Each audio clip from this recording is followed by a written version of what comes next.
चलिए स्टार्ट करते हैं class 12 chapter 7 integrals miscellaneous exercise on chapter 7। Chapter 7 के ऊपर मिसलेनियस एक्सरसाइज है। Evaluate the definite integrals in exercises 25 to 33। 25 से 33 तक डेफिनिट इंटीग्रल दिए हुए हैं, उनकी वैल्यू कैलकुलेट करना हमको।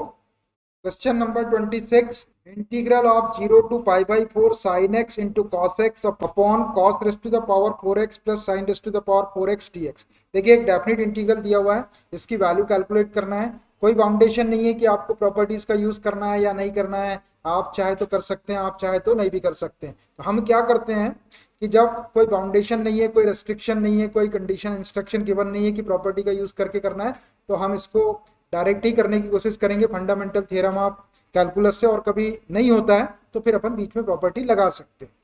तो सबसे पहले मैं इसको आई के इक्वल कंसीडर कर लेता हूँ। Let I is equal to integral of 0 to pi by 4 sine x into cos x upon cos raise to the power 4x plus sine raise to the power 4x और ये dx। देखो एक integral है, इसको solve करना है। तो ऊपर sine x into cos x है, नीचे cos raise to 4x plus sine raise to 4x है। तो अब सोचो कि अपन क्या करेंगे तो ये सॉल्व हो जाएगा। यहाँ देखो, यहाँ कॉस रेस टू 4x दिख रहा है और यहाँ पर साइन रेस टू 4x दिख रहा है। तो अगर हम इसको cos रेस टू 4x से न्यूमरेटर और डिनोमिनेटर को डिवाइड, अपन डिनोमिनेटर को डिवाइड करेंगे तो न्यूमरेटर को भी करना पड़ेगा। मैं सिर्फ डिनोमिनेटर की बात करता हूँ। अगर अपन इसको cos रेस टू 4x से डिवाइड कर दें तो ये 1 हो जाएगा और ये 10 raise to the power 4x हो जाएगा 1 plus 10 raise to the power 4x ऐसा हो जाएगा। फिर अपन जब न्यूमरेटर को डिवाइड करेंगे तो क्या होगा, cos रेस टू 4 से डिवाइड करेंगे तो एक cos कैंसिल हो जाएगा, sine x upon cos cube x बचेगा। तो cos क्यूब एक्स में से एक cos x को sin के अपॉन में छोड़ देंगे तो वो tan x हो जाएगा, और एक जो 1 अपॉन cos स्क्वायर x बचेगा उसको sec स्क्वायर x लिख देंगे। तो न्यूमरेटर में sec square x into tan x हो जाएगा और नीचे 1 plus 10 raise to the power 4x हो जाएगा। तो अपना काम हो जाएगा, जो 10 raise to the power 4x रहेगा डिनोमिनेटर में उसको हम 10 स्क्वायर x का स्क्वायर लिख देंगे। और फिर मैं क्या करूंगा, उस 10 स्क्वायर x को मैं टी पुट कर दूंगा। तो डिनोमिनेटर में 1 प्लस टी स्क्वायर आ जाएगा, 1 अपॉन 1 प्लस टी स्क्वायर, उसका इंटीग्रेशन अपने पास में।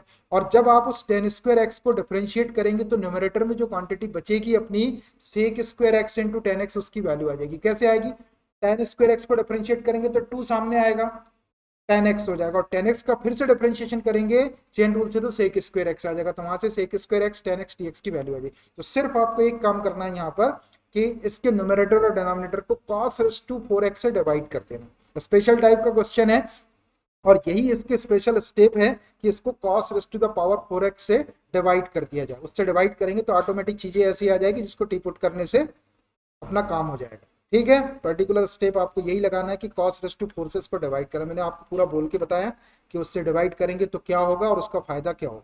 ठीक है, तो यहाँ पे आपको ये छोटा सा एक चीज याद रखना पड़ेगा कि इसको cos रेस टू 4 से डिवाइड करें। और नहीं करना किसी को डिवाइड तो फिर वो बता दे कि क्या करें, उसके पास कुछ इससे बेहतर आइडिया हो तो। ठीक, इसलिए मैं ये ले रहा हूं। तो which is equal to integral of 0 to pi by 4, numerator denominator को साइन cos रेस टू 4 से डिवाइड कर रहे हैं तो ये sine x into cos x upon में ये वाला लगाता हूं यहाँ पर cos raise to the power 4x। Denominator को डिवाइड करेंगे तो cos रेस टू 4 को करेंगे तो 1 हो जाएगा, sine raise to 4x upon cos raise to the power 4x और ये dx। ऐसा हो गया। इसको थोड़ा सॉल्व कर लो तो देखो ये वाले एक cos x से इसको क्यूब टाइम कैंसिल कर लेते हैं, ये cos क्यूब x हो जाएगा, which is equal to integral of 0 to pi by 4। अब देखना यहाँ पे न्यूमरेटर में ये sin x है और ये cos क्यूब x है। तो एक cos x लिख लेते हैं अपन, तो sin x upon cos x tan x हो जाएगा।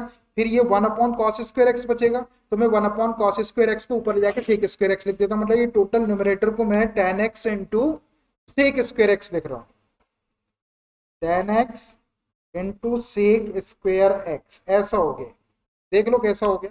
साइन अपॉन कॉस टेन हो जाएगा, ये कॉस स्क्वायर एक्स बचेगा 1 के अपॉन, ऊपर ले जाके सेक स्क्वायर, डिनोमिनेटर में 1 प्लस ये sine raise to the power 4x upon cos raise to the power 4x को tan raise to the power 4x लिख देते हैं, और ये dx। समझ आया? अब यहाँ पे ये 10 रेस टू 4 को tan स्क्वायर एक्स का स्क्वायर लिख देते हैं अपन, और इसी tan स्क्वायर एक्स को टी पुट कर देंगे तो ये 1 प्लस टी स्क्वायर हो जाएगा, और डिफरेंशिएशन करने से tan x into sec square x dx की वैल्यू आ जाएगी, which is equal to integral of 0 to pi by 4, numerator में है tan x into sec square x upon 1 plus tan raise to the power 4 को मैं tan square x का square ऐसा लिख रहा हूँ, और ये dx। अब देख लो आप, इस tan स्क्वायर एक्स को अगर टी पुट कर देंगे तो अपना सारा काम हो जाएगा, इसको टी पुट करेंगे तो 1 प्लस टी स्क्वायर नीचे हो जाएगा, tan स्क्वायर एक्स को डिफरेंशिएट करने से tan x into sec square x dx की वैल्यू आ जाएगी। करो put, put tan square x is equal to T, put करने के बाद डिफरेंशिएट करते हैं, differentiating with respect to x, tan square x का डिफरेंशिएशन करेंगे तो 2 सामने आएगा, एक पावर कम हो गई, 2 tan x हो गया पहले, अभी tan x का तो किया ही नहीं है अपन ने, चेन रूल से करेंगे, फंक्शन ऑफ फंक्शन है ये, चेन रूल से tan x का डिफरेंशिएशन सेक स्क्वायर है, और ये t का हो गया dt बाय dx। अब हमको किसकी वैल्यू चाहिए, देखिए हमको tan x into sec square x dx की वैल्यू चाहिए, 2 को क्रॉस मल्टीप्लाई इधर कर दो, dx को इधर कर दो, तो which implies tan x into sec square x dx is equal to dt by 2। अब देखो ये पूरा टी में कन्वर्ट हो जाएगा, तो अपने को ये लिमिट भी चेंज करना पड़ेगा, अभी ये 0 x इज इक्वल टू 0 और x is equal to pi by 4 है, जब अपन टी और dt रख देंगे यहाँ पर तो अपने को ये लिमिट भी टी की चाहिए, तो लिमिट चेंज कर लेते हैं tan square x is equal to T में रख के। If x is equal to, पहले लोअर लिमिट क्या थी, 0 थी, then t is equal to क्या हो जाएगा, देखो यहीं पे आप x के प्लेस पे जो आपने पुट किए, यहीं पे x के प्लेस पे 0 रखो, ये tan स्क्वायर 0, tan 0 की वैल्यू 0 और उसका स्क्वायर करेंगे तो 0, तो t इज इक्वल टू 0 ही आएगा। अपर लिमिट भी चेंज करो, if x is equal to pi by 4 है, then t is equal to, यहाँ पाई बाई 4 रखे आपने तो tan square pi by 4, tan pi by 4 का स्क्वायर करेंगे, tan पाई बाई 4 की वैल्यू 1, 1 का स्क्वायर 1, तो t इज इक्वल टू 1, यहाँ पर लिमिट बना गए, लिमिट चेंज करना भूलना नहीं है। अब रख देते हैं हम इसको यहाँ पर आई के अंदर, therefore I is equal to integral of 0 के प्लेस पे 0 है और पाई बाई 4 के प्लेस पे 1 है, ये 1 upon 1 plus tan square x को t रखे तो t स्क्वायर हो गया, और tan x into sec square x dx को dt बाई 2, dt बाई 2 ऐसा आ गया, देखो बड़ा अच्छा आ गया, तो 1 बाई 2 बाहर आ जाएगा, 1 upon 1 plus T square, tan inverse T का डिफरेंशिएशन है तो इसका इंटीग्रेशन tan इनवर्स टी हो जाएगा, हो गया अपना काम, विच इज इक्वल टू ये 1 बाई 2 बाहर, और डायरेक्ट इसका integration 1 upon 1 plus T square को tan इनवर्स टी, यहाँ पे लिमिट लगा दो 0 टू 1, अब एक बार t के प्लेस पे 1 रख दो, एक बार 0 रख के माइनस कर दो, which is equal to 1 by 2 tan inverse 1 minus tan inverse 0। अब आपको ये मालूम है कि इनवर्स ट्रिग्नोमेट्रिक फंक्शन एंगल की वैल्यू देते हैं, तो tan inverse 1 can be written pi by 4, tan inverse 0 can be written 0, tan 0 की वैल्यू 0 होती है, which is equal to 1 by 2 tan inverse 1 को पाई बाई 4 लिख रहे हैं, माइनस tan इनवर्स 0 को 0 लिख रहे हैं, इसमें 1 अपॉन 2 से मल्टीप्लाई कर दो तो पाई बाई 4 टू ज़ा 8, बस it should be the required value of given definite integral, pi by 8। Answer check करने के बाद पता चल जाएगा आपको कि वी आर करेक्ट। देखो 26 नंबर का क्वेश्चन पाई बाई 8, इस क्वेश्चन के अंदर एक ही पर्टिकुलर स्टेप थी, वो थी cos raise to the power 4x से डिवाइड करने वाली, अगर आपने उसको याद रख लिए तो समझ आ गया, तो फिर बाकी की चीज़ें बिल्कुल आसानी से कैलकुलेशन होगा, कुछ दिक्कत नहीं है इसके अंदर। लेकिन अगर किसी ने याद नहीं रखा इसको ऐसा करना है, तो फिर वो कोई और तरीके से करेगा, तो फिर पता नहीं कि क्वेश्चन का अंजाम क्या होगा, वो उलझ भी सकता है, आपसे हो भी सकता है और नहीं भी हो सकता। कोई कोई क्वेश्चन ऐसे आते हैं उसमें एक पर्टिकुलर स्टेप आपको लेना ही पड़ता है। आप इस क्वेश्चन को किसी किताब के अंदर ढूंढो, आपके पास में 2 4 10 रंग की किताबें रहती है, नहीं रहती बच्चों के पास इतनी, लेकिन कहीं से मिल जाए आपको, तो 2 4 10 रंग की किताबों में ढूंढो इसको, तो सब जगह आपको ये स्ट्रेटेजी मिलेगी कि उसको cos⁴ से डिवाइड करके वो सॉल्व करेगा।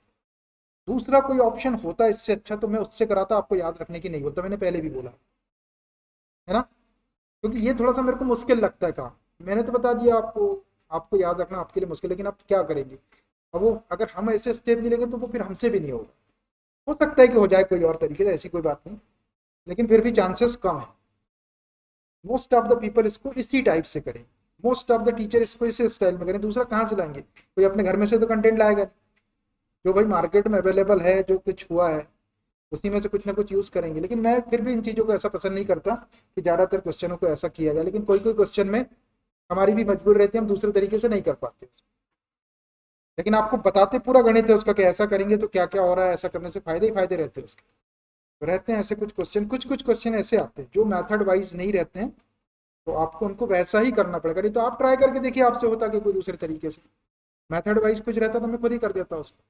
चलिए देखिए question number 27, integral of 0 to π/2 cos² x dx upon cos² x plus 4 sin² x। इसकी वैल्यू कैलकुलेट करना है, डेफिनेट इंटीग्रल है, मैं इसको आई के इक्वल कंसीडर कर लेता हूँ। 8 I is equal to integral of 0 to π/2 cos² x dx upon cos² x plus 4 sin² x dx तो लिख दी। अब देखो इसको ध्यान से, ऊपर cos² x है, dx है, cos² x plus 4 sin² x, तो इसको अगर अपन cos² x से डिवाइड कर दे तो ये 1 हो जाएगा, ये 4 sin² x upon cos² x 4 tan² x हो जाएगा। अपन 4 को कॉमन भी निकाल सकते हैं वहां से, तो नीचे 1 प्लस tan² x आ जाएगा, नोमिनेटर को भी डिवाइड करेंगे cos² x से तो 1 हो जाएगा। अब अगर अपन ये यहाँ पे जो tan² x आएगा उसमें से tan x को अगर टी पुट कर दे तो ये नीचे तो आपका 1 प्लस t² वाला फॉर्मूला बन जाएगा, है ना।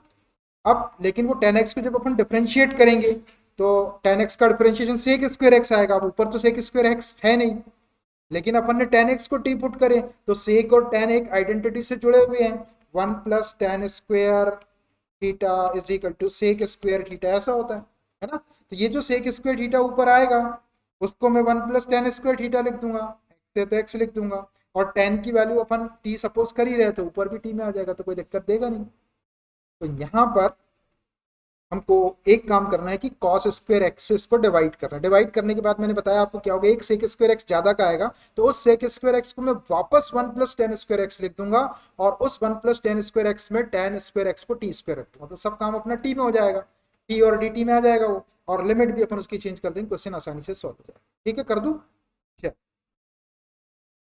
कर देता हूँ मैं इसको cos² x से divide, which is equal to integral of 0 to π/2 cos² x को डिवाइड कर लेंगे, देख देता हूँ एक स्टेप में, cos² x upon cos² x, direct भी 1 लिख सकता हूँ मैं, नीचे का cos² x को डिवाइड करेंगे तो 1 हो जाएगा, प्लस 4 ये sin² x upon cos² x,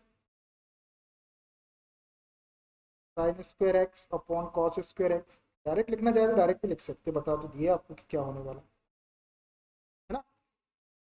चलो ये cos² x कैंसिल होगा 1 टाइम, अब क्या हो गया, which is equal to integral of 0 to π/2, ऊपर हो गया 1, नीचे 1 प्लस 4 tan² x और ये dx।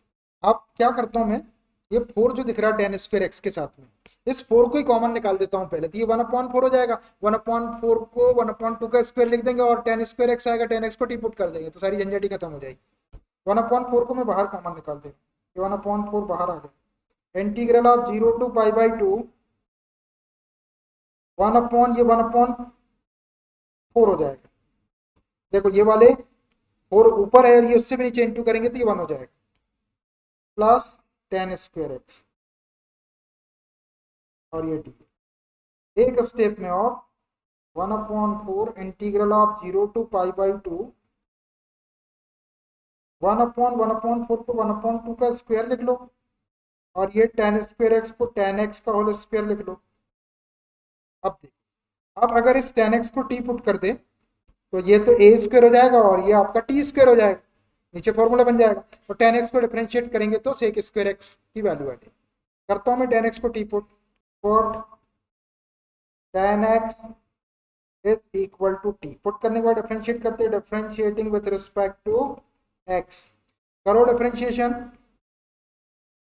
tan x का डिफरेंशिएशन हो जाएगा sec स्क्वायर x और t का हो जाएगा dt बाई डी एक्स। अब अपने को वैल्यू तो sec स्क्वायर एक्स की भी नहीं चाहिए, अपने को केवल dx की चाहिए, तो मैं ये dx को यहाँ करता हूँ और sec स्क्वायर एक्स को 1 प्लस tan स्क्वायर एक्स लिख के यहाँ यही कर लो। अपने को sec स्क्वायर एक्स की जरूरत नहीं, यहीं पे कर दो, ऐसा कर लो। sec स्क्वायर एक्स को 1 प्लस tan स्क्वायर एक्स लिख लो आइडेंटिटी से, अपने को जरूरत नहीं है उसकी इसलिए। और is equal to d t by d x. अब ये tan स्क्वायर एक्स को 1 प्लस टी स्क्वायर हो जाएगा, 1 प्लस टी स्क्वायर हो गया, is equal to d t by d x. अब ये डी एक्स को यहाँ क्रॉस मल्टीप्लाई कर दो, 1 प्लस टी स्क्वायर को यहाँ कर दो, हो गया अपने डी एक्स की वैल्यू आ गई। जिसकी वैल्यू चाहिए उसी को निकालो, D T upon 1 plus T square. निकल गई आसानी से, पहले कोई दिक्कत, किसी को कोई दिक्कत नहीं, वेरी गुड। चलो आगे बढ़ रहे हैं। ये टी और डी टी में कन्वर्ट कर दिया मैंने, अब लिमिट चेंज कर लो। लिमिट ये एक्स के लिए लगी हुई है, अपने को टी के लिए चाहिए। एफ लोअर लिमिट क्या थी आपकी, एक्स इजिकल टू 0 थी, देन टी इजिकल टू क्या हो जाएगा, जो आपने पुट किए वहीं पे रखना है। कहाँ पुट किए अपन ने, यहाँ पे पुट किए tan x is equal to t. इसमें रख दो आप x के प्लेस पे 0, तो tan 0 की वैल्यू 0, तो t इजिकल टू 0 आ गया। ये लोअर लिमिट। अपर लिमिट को भी चेंज करो, F X is equal to upper limit π/2, then t is equal to यहीं पे रखो π/2 x के प्लेस पे पुट में, tan π/2 की वैल्यू इन्फिनिटी या not defined, upper limit not defined और लोअर लिमिट 0 हो गई। अब इसको उठा के, इस सारे पसारे को उठा के यहाँ पे आई में रखता हूँ। Therefore I is equal to, ये 1/4 बाहर है, इंटीग्रल ऑफ 0 के प्लेस पे 0 lower limit, upper limit infinity, ये 1/1/2 का स्क्वायर, tan x को t लिए है तो प्लस टी स्क्वायर, और dx को लिखेंगे आप ये dt upon 1 plus T square into dt upon 1 plus T square. ऐसा हो गया भाई, ऐसा हो गया ना। अब मैं इसको अगले पेज में ले लेता हूँ, फिर बताता हूँ। ये नए फॉर्म में चला गया क्वेश्चन। अब तो ये 1 प्लस टी स्क्वायर यहाँ भी आ गया और यहाँ भी आ गया, तो अब क्या करो, ये जो 1/4 अपने बाहर निकाल लिए थे इसको अंदर इंटू कर दो। एक जगह कहीं पे इंटू हो जाएगा तो इंटू में इसमें इंटू कर देते हैं, तो फिर फैक्टर्स आएंगे इसके। चलो, which is equal to integral of 0 to infinity 1 upon, ये 4 का इंटू कर रहे हैं, देखना 4 का इंटू करेंगे तो क्या होगा, ये 1/2 का स्क्वायर करेंगे 1/4, 1/4 से ये वाला 4 कैंसिल हो जाएगा, ये 1 बचा प्लस 4t स्क्वायर, ऐसा हो गया। और एक फैक्टर ये वाला 1 प्लस टी स्क्वायर और ये dt, ऐसा हो गया भैया। अब देखना, ये मैंने ये वाले 1/4 का इंटू कर दिया, क्योंकि अभी दो दो फैक्टर आ गए ना यहाँ पे ऐसे। अब देखो, ये वाला भी क्वाड्रेटिक फैक्टर है और ये वाला भी क्वाड्रेटिक फैक्टर है। न्यूमरेटर की डिग्री 0 है, डिनोमिनेटर की डिग्री 4 है, तो ये पार्शियल प्रॉपर फ्रैक्शन है। अब इसकी पार्शियल फ्रैक्शन अपन सपोज कर सकते हैं, लेकिन ये क्वाड्रेटिक फैक्टर, इसके ऊपर 2 कांस्टेंट लेना पड़ेगा, ये क्वाड्रेटिक फैक्टर इसके ऊपर 2 कांस्टेंट लेना पड़ेगा, टोटल 4 कांस्टेंट हो जाएंगे, चारों की वैल्यू निकालना महंगा पड़ जाएगा। तो मैं क्या करता हूँ, ओनली फॉर पार्शियल फ्रैक्शन के लिए टी स्क्वायर को कुछ पुट कर देता हूँ, टी स्क्वायर को y पुट कर देता हूँ, कुछ भी x को छोड़ के y पुट कर देता हूँ, तो क्या होगा अंजाम, 1 प्लस 4y हो जाएगा और 1 प्लस y हो जाएगा। अब y की पावर 2 आ जाएगी हाईएस्ट डिनोमिनेटर के अंदर, तो अपने को केवल दो ही कांस्टेंट की वैल्यू कैलकुलेट करना पड़ेगा। ओनली फॉर पार्शियल फ्रैक्शन के लिए मैं टी स्क्वायर को y से रिप्लेस कर देता हूं, तो उससे फायदा ये हो जाएगा कि जब अपन इसको पार्शियल फ्रैक्शन में ब्रेक करेंगे तो अपने को दो ही कांस्टेंट की वैल्यू निकालना पड़ेगा। और अगर आप वैसा नहीं करते हैं तो फिर आपको 4 कांस्टेंट की वैल्यू निकालना पड़ेगा, जो लंबा पड़ जाएगा। पहले भी करे अपन ने ऐसे कॉन्सेप्ट पे काम, वही मैं यहाँ भी कर रहा हूँ।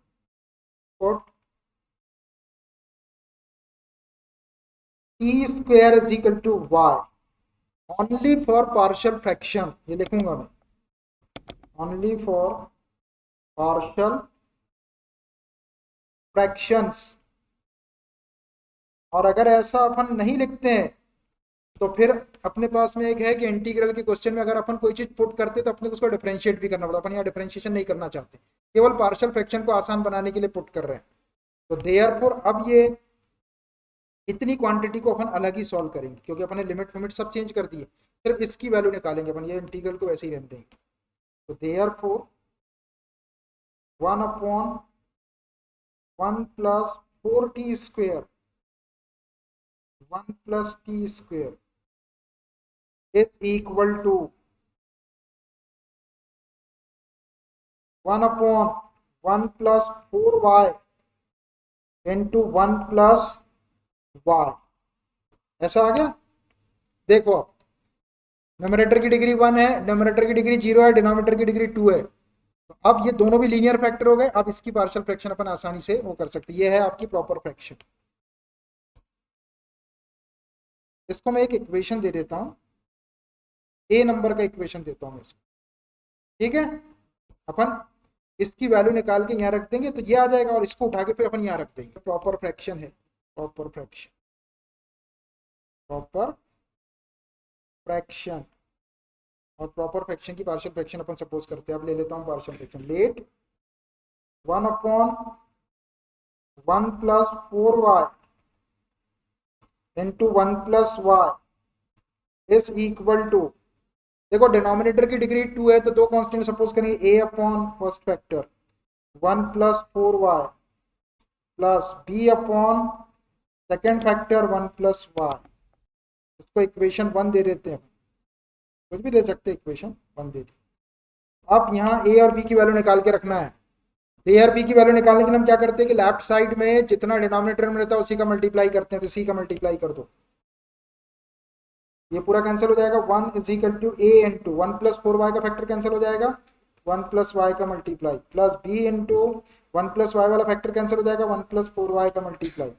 इसको इक्वेशन सेकंड दे देते हैं। अब a और b की वैल्यू निकालने के लिए एक एक फैक्टर को जीरो रखते जाते हैं। पहले 1 प्लस वाई को जीरो पुट कर देते हैं इक्वेशन सेकंड में, और 1 plus y is equal to 0, y is equal to -1। अब जहां आपको 1 प्लस वाई दिख रहा है वहां जीरो रख दो, जहां वाई दिख रहा है वहां -1 रख दो। क्या हो जाएगा 1 इज इक्वल टू, यहाँ पर 1 प्लस वाई को जीरो रखेंगे तो ये पूरा जीरो हो जाएगा, plus b into 1 plus 4y है, यहाँ पे y की वैल्यू -1 रखेंगे तो -4 हो जाएगा। इसको सॉल्व करेंगे तो b की वैल्यू आ जाएगी 1 इज इक्वल टू 1 -4 करेंगे -3 भी हो गए, तो b इज इक्वल टू -1/3। ये आ गई भाई आपकी b की वैल्यू। अब a की वैल्यू निकालना है तो सेकंड फैक्टर क्या है 1 प्लस 4y, इसको जीरो रख दो, और 1 plus 4y is equal to 0।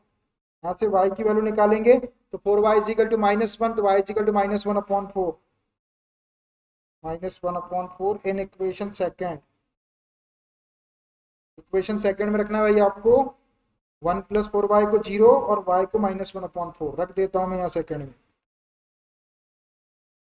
तो ये क्या हो जाएगा, इधर तो आपका 1 है is equal to a into 1 और y की वैल्यू -1/4, प्लस ये 1 प्लस 4y 0 है तो ये पूरा 0 हो जाएगा, which implies 1 is equal to, यहाँ पे 4 एलसीएम ले लिए, 4 -1 3/4, 3/4a, तो a इज इक्वल टू कितना हो जाएगा, a is equal to cross multiply कर लो 4/3, आगे a की वैल्यू 4/3, वैल्यू सही आई है। b की आई -1/3 और a की आई 4/, इसको उठा के हम इक्वेशन फर्स्ट में रखेंगे। यहाँ पर लिख लो आप, मैं रखता हूँ अगले पेज में, ये वाले इक्वेशन में रखूंगा मैं इसको, वहाँ ऐसे लिख लेता हूँ, फिर हटा दूंगा मैं इसको, ऐसे ले लिया। From equation first 1/1 plus 4y into 1 plus y is equal to a upon 1 plus 4y। a की वैल्यू कितनी है देख लो, a की वैल्यू है 4/3, 4/3 और ये 1 प्लस 4y, प्लस b की वैल्यू देख लो कितनी है, तो -1/3 इंटू 1 प्लस वाई, यहाँ वैल्यू रख दिया मैंने, इसमें हटा दो इसको। अब देखो ये 1/1 + 4y की वैल्यू ये वाली आई है, ये था आपका 1/1 + 4y। अब इसमें मैं y के प्लेस पे जो अपन ने पुट किए थे t² वो रख देता हूँ, और इसको उठा के अपन यहाँ रख देंगे इसके प्लेस पे, इसकी वैल्यू यहाँ रख देता हूँ मैं t²। तो हो गया 4/3 into 1 + 4t² minus 1/3 into 1 + t², y के प्लेस पे रख दिया हमने। सेंस y = t² था, यही सपोज किए थे ना अपन ने। अब देखो इसकी वैल्यू आ गई ये वाली t के टर्म में, तो अब ये वाली वैल्यू उठा के मैं कहाँ रख देता हूँ, यहाँ रख देता हूँ इक्वेशन ए में। तो इसकी वैल्यू आ जाएगी, फिर उसको उठा के यहाँ आई में रखें। अब फ्रॉम इक्वेशन ए में रख रहा हूँ मैं 1/1 + 4t² इंटू 1 + t² में इसके प्लेस पे ये वाली वैल्यू फ्रॉम इक्वेशन ए में रख रहे हैं वैल्यू। क्या था a equation, 1/1 + 4t² into 1 + t² is equal to ये वाली value 4/3 into 1 + 4t² minus 1/3 into 1 + t²। अब ये वाली वैल्यू ये आ गई, और इसको उठा के हम कहाँ रख सकते हैं, यहाँ पे रख सकते हैं आई के। 1/1 + 4t² इंटू 1 + t² की वैल्यू ये। Therefore I is equal to integral of, यहाँ है ये वाले 1/4 का अपन अंदर इंटू कर लेते, यहाँ पे कुछ नहीं है बाहर, 0 to infinity, 0 to infinity ये वाली वैल्यू रखना है। 4/3 into 1 + 4t² minus 1/3 into 1 + t², और ये dt। ऐसा आराम से रख दी भाई वैल्यू।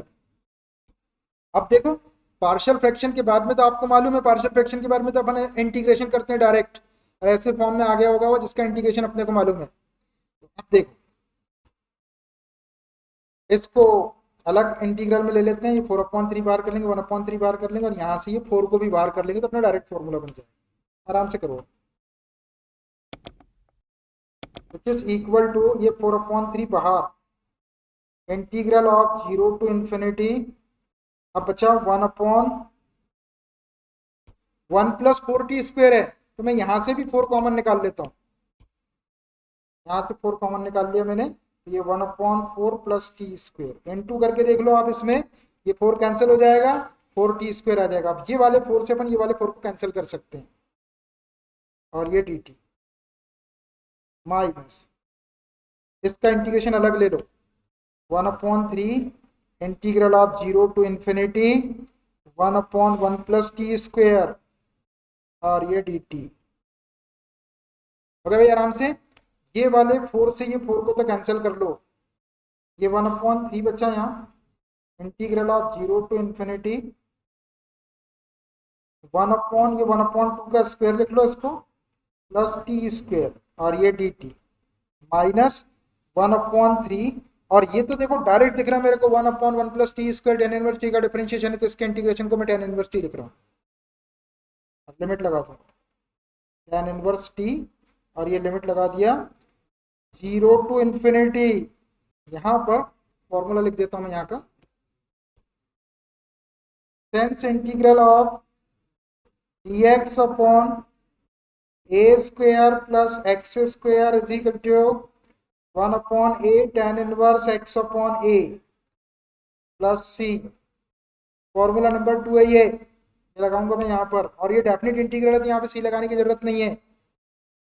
चलिए अगले पेज में ले रहा हूँ मैं अब, तो ये हो जाएगा अपना i के इक्वल चल रहा है, ये i इज इक्वल टू, बाहर क्या है 1/3 है, ये ब्रैकेट लगा देता हूँ, लिमिट लगाऊंगा इसके ऊपर, 1/a की वैल्यू है 1/2 tan इनवर्स x के प्लेस पे है t अपॉन ए के प्लेस पे है 1/2 और ये लिमिट लगाओ 0 टू इंफिनिटी ये वाला माइनस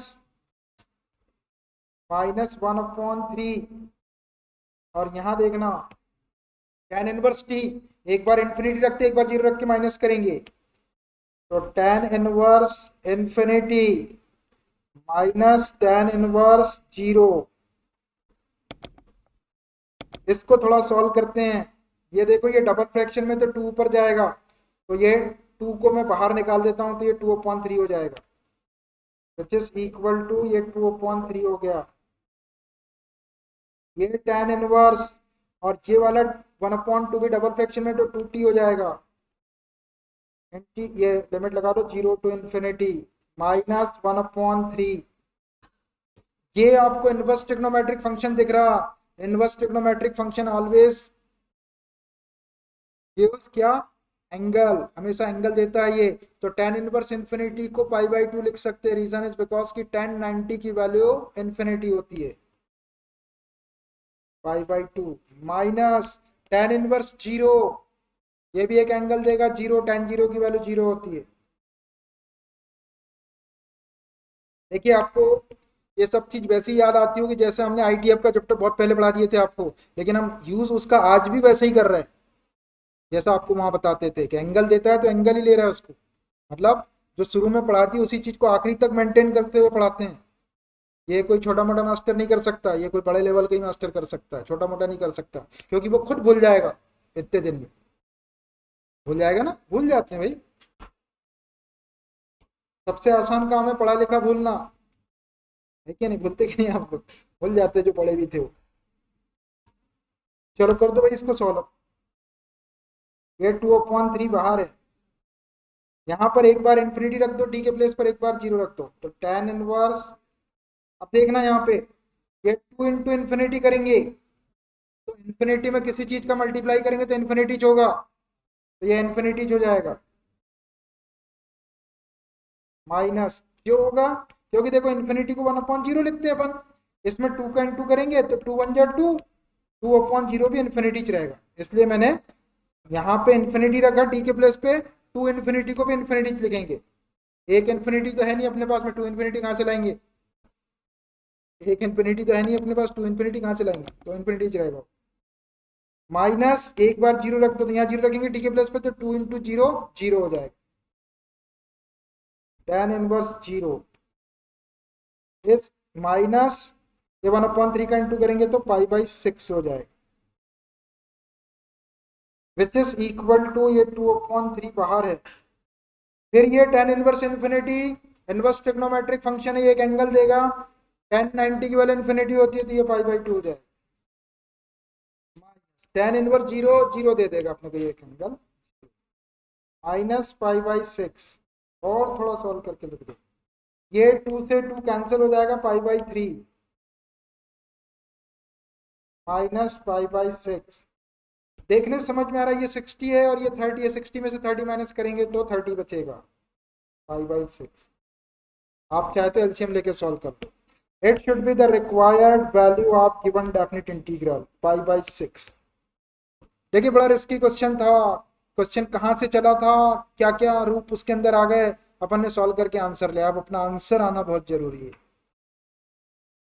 आ जाएगा आंसर, आपको मालूम है, इतना तो भरोसा बन जाता है आपको कि आंसर आ जाता है π/6।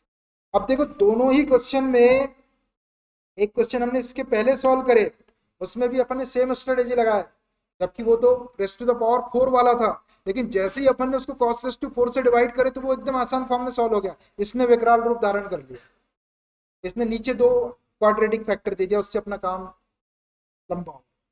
अपने हाथ में नहीं है ये, है क्या अपने हाथ में? अपने हाथ में नहीं है। तो क्वेश्चन देखो ऐसे करे अपन ने वही थे उसके पहले वाले क्वेश्चन में, 26 वाले क्वेश्चन में जैसे ही अपन ने cos रेस्ट टू 4 से डिवाइड करे थे तो वो सीधा सीधा ऐसे फॉर्मेट में आ गया था, वो ऐसे फॉर्मेट में आ गया था इसका इंटीग्रल। अब उसमें 2 फैक्टर उसने क्वाड्रेटिक बन गए वहां पे, तो वो सॉल्व